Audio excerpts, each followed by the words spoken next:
शाळा रुग्णालय परिसरामधून भटके कुत्रे हटवण्याचे आदेश कायम ठेवले गेलेत। आदेशात बदल करण्यास सर्वोच्च न्यायालयाकडून नकार दिला गेलाय। भटक्या कुत्र्यांच्या हल्ल्याची समस्या गंभीर असल्याचं सुद्धा न्यायालयानं याच्यामध्ये नमूद केलंय। शाळा रुग्णालय परिसरामधून भटके कुत्रे हटवण्याच्या 25 नोव्हेंबरच्या आदेशात बदल करायला सर्वोच्च न्यायालयाकडून नकार दिला गेलेला आहे।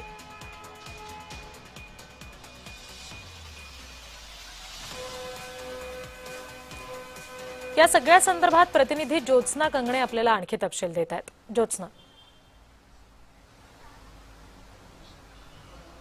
रिद्धी अगदी बरोबर आहे। 25 नोव्हेंबरला सुप्रीम कोर्टाकडनं आधीच आदेश देण्यात आले होते की शाळा आणि रुग्णालय त्याचबरोबर जे संस्थात्मक परिसर असतात, संस्थात्मक इमारती असतात, अशा इमारतींमध्ये, अशा परिसरांमध्ये भटक्या कुत्रे जे असतात ते मोठ्या संख्येने असतात आणि अशा परिसरामध्ये भटके कुत्रे जर आढळत असतील तर त्यांच्यावरती तत्काळ कारवाई, म्हणजे स्थानिक जे प्रशासन असतं त्यांच्याकडनं, म्हणजे महानगरपालिका लेवलचं, त्यांच्याकडनं तत्काळ कारवाई करण्यात यावी अशा प्रकारचे निर्देश कोर्टाने 25 नोव्हेंबरलाच दिले होते। मात्र या संदर्भात पुन्हा एकदा रीट पिटिशन म्हणजेच पुनर्विचार याचिका जी आहे ती दाखल करण्यात आली होती आणि संपूर्ण देशभरातले प्राणी प्रेमी आणि त्याचबरोबर स्थानिक प्रशासन जे आहेत त्यांचं या याचिकेकडे खूप लक्ष होतं, कारण भटक्या कुत्र्यांमुळे अनेकांचे जीव जे आहेत ते गेलेले आहेत। दिवसा ढवळ्या असे कुत्रे जे आहेत ते जास्त हानिकारक नसतात, मात्र जर एखाद्या ठिकाणी म्हणजे निर्जन स्थळ असेल किंवा लहान मुलं असतील, वृद्ध असतील, महिला असतील, आजारी असतील एखादे लोक, तर असे जे भटके कुत्रे आहेत ते अंधाराचा फायदा घेऊन किंवा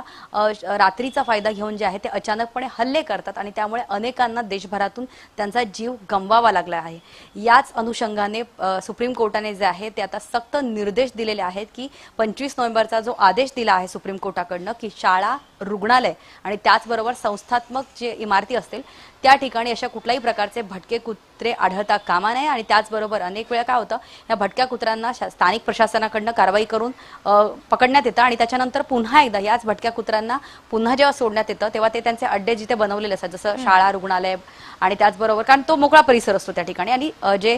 शासकीय इमारती असतात त्यांच्या परिसरामध्ये असे भटके कुत्रे आढळतात आणि त्यामुळे अशा भटक्या कुत्र्यांचा खास करून लहान मुलांना जो आहे तो खूप त्रास असतो, महिलांना याचा खूप त्रास असतो आणि याच अनुषंगाने सुप्रीम कोर्टाने दिलेले हे जे आदेश आहे ते संपूर्ण देशभरामध्ये लागू होणार आहेत आणि त्याचमुळे अनेक प्राणीप्रेमी जे आहेत त्यांना थोडाफार का होईना दिलासा आहे, कारण आपल्याला माहिती आहे की असे भटके कुत्र्यांमुळे प्राणीप्रेमी जरी असतील तर त्यांची अशी इच्छा नसते, त्यांचं काय म्हणणं असतं प्राणीप्रेमींचं की अशा भटक्या कुत्र्यांना जे आहे त्यांना निर्बीज करण्यात यावं, त्यांना इंजेक्शन देण्यात यावी जेणेकरून त्यांची उत्पत्ती जास्त होणार नाही। पण अशा प्रकारची थेट कारवाई जी आहे ती प्रशासनाकडनं, स्थानिक प्रशासनाकडनं मोठ्या संख्येनं म्हणजे होताना पाहायला मिळत नाही आणि त्याचमुळे याचा परिणाम जो आहे तो सामान्य नागरिकांवरती होत असतो। अनेक ठिकाणी रुग्णालय, ज्या ठिकाणी म्हणजे जिथे मुलं जन्माला येतात अशा ठिकाणी जे आहेत ती भटकी कुत्री फिरत असतात आणि रुग्णालय परिसरात नाही तर अनेक वॉर्डामध्ये घुसतात आणि लहान मुलं म्हणजे नवजात बालकं जी असतात त्यांना सुद्धा या भटक्या कुत्र्यांचा अनेकदा सामना करावा लागतो। त्यामुळेच न्यायालयाकडून ठोसपणे हा निर्णय दिला गेलेला आहे असं म्हणायला हरकत नाही।